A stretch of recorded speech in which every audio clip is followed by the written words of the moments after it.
ท่านผู้ชมที่เคารพในอาทิตย์ที่ผ่านมาทีมข่าวโทรภาพแห่งชาติลาวได้นำเสนอข่าวเกี่ยวกับความคืบหน้า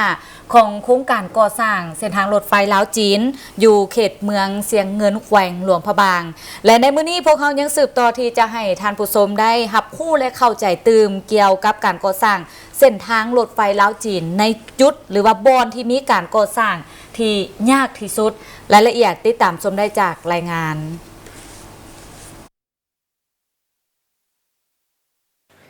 โครงการก่อสร้างเส้นทางรถไฟลาวจีนที่มีการก่อสร้างยากที่สุดแม่นอยู่ระหว่างบ้านเมืองงาแขวงอุดมไซหาเมืองปากอู่แขวงหลวงพระบางโดยแม่นทางบริษัทก่อสร้างเส้นทางรถไฟเลข8ของสาธารณรัฐประชาชนจีนเป็นฝ่ายรับเหมาและดำเนินการก่อสร้างซึ่งมีความจำเป็นต้องได้มีการขุดเจาะอุโมงค์หลายแห่งในนั้นอุโมงค์บ้านผู้หวดหาบ้านห้วยล้อมแม่นมีความยาว 6,969 เมตรขุดเจาะไปแล้ว500 เมตรและอุโมงค์บ้านทินที่มีจุดเริ่มต้นจากบ้านเมืองงาแขวงอุดมไซมาหาบ้านทินเมืองปากอู่แขวงหลวงพระบางที่มีความยาว 8,935 เมตรขุดเจาะไปได้แล้ว700 กว่าเมตรเจ้าอยู่ด้านหลังข้าพเจ้าแม่นเป็นอุโมงค์ที่มีการก่อสร้างมาได้เป็นเวลา1 ปีซึ่งอุโมงค์แห่งนี้มีชื่อว่าอุโมงค์บ้านผู้หวดมีความยาวทั้งหมดแม่น 6,969 เมตรปัจจุบันการก่อสร้างแม่นได้สำเร็จไปแล้ว500 กว่าเมตรอุโมงค์ดังกล่าวจะไปซอดใส่บ้านห้วยล้อมซึ่งเป็นอุโมงค์ที่มีการก่อสร้าง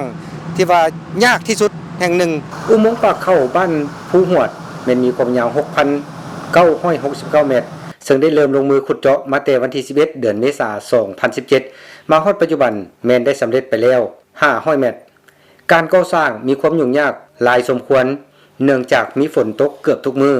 การขนส่งวัตถุเข้าไปหาเขตก่อสร้าง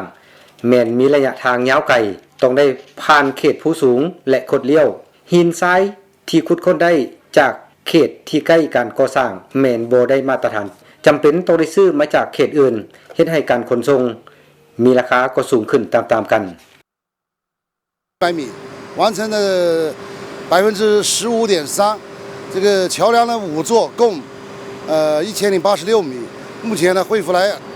狼儿和双บริษัทของข้าพเจ้าได้รับผิดชอบก่อสร้างเส้นทางรถไฟลาวจีนที่มีระยะทาง 22,177 เมตรในนั้นมีอุโมงค์5 แห่งมีความยาว 2,314 เมตรมาฮอดปัจจุบันความคืบหน้าของการเจาะอุโมงค์แม่นสำเร็จไปแล้ว 3,100 เมตรหรือเทียบเท่า 15.3 ส่วนห้อยมีขัว5 แห่งซึ่งมีความยาว 1,086 เมตรขัวเส้นคูข้ามห้วยน้ำงามีความยาว 144 เมตรกว้าง26 เมตรได้ตอกเสาเข็มเป็นที่เรียบร้อยแล้วปัจจุบันแม่นพวมก่อสร้างหันหับความหนักสำเร็จไปแล้ว 15.5 ส่วนห้อยโครงการก่อสร้างเส้นทางรถไฟแห่งนี้เป็นโครงการร่วมมือระหว่างรัฐบาลลาวและจีนเป็นโครงการที่สำคัญและเป็นแบบอย่างที่ดีภายใต้ข้อริเริ่ม1แล้ว1เส้นทางเป็นโครงการแห่งมิตรภาพการร่วมมือยุทธศาสตร์รอบด้านและเป็นคู่ร่วมชะตากรรมเดียวกันสิ่งที่พวกเขาอยากให้ทั้งรัฐบาลช่วยแก้ไขด่วนแม่นเรื่องการสนองไฟฟ้าให้พวกเขาอย่างเพียงพอเนื่องจากการขุดเจาะต้องได้สายไฟแรงสูงและสายไฟลาย